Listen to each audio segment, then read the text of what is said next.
Christ remplit toutes choses, et toutes choses remplies en Christ. Peut-être l'une des meilleures illustrations de cela nous est donnée par Salomon. En réalité, il est dans l'Ancien Testament pour ce but même. Nous connaissons tous le roi Salomon et sa grande sagesse. L'expression « la sagesse de Salomon », c'est le synonyme même de la sagesse.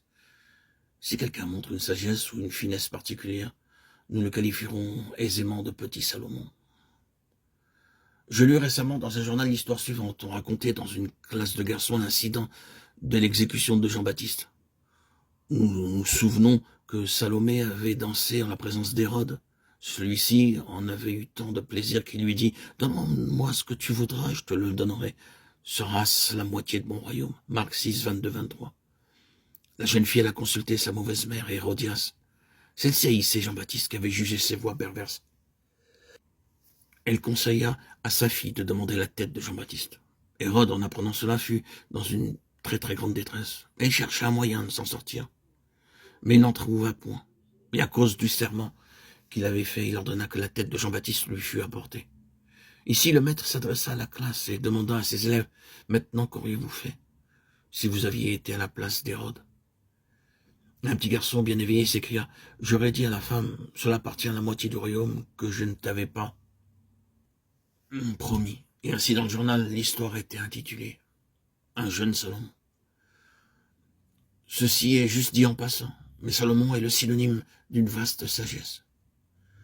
Aussi, d'une vaste richesse. Nous avons lu au sujet des richesses de Salomon d'une vaste puissance, car son royaume dépassa en étendue tous les royaumes qui avaient existé en Israël, et d'une vaste gloire. Le Seigneur Jésus lui-même en parla.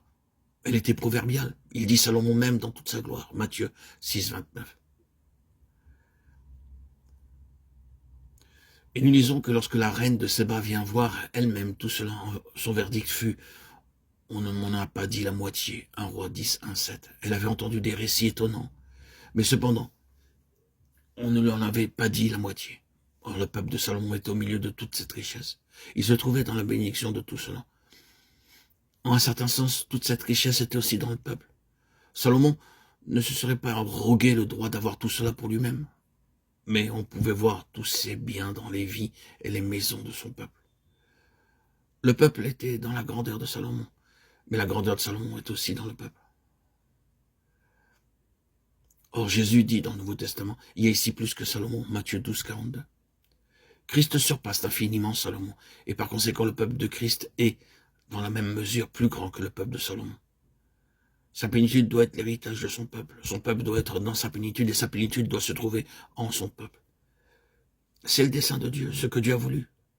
Savoir un peuple qui, finalement, soit dans une grande prospérité, une grande opulence, de grandes richesses spirituelles, une grande gloire spirituelle.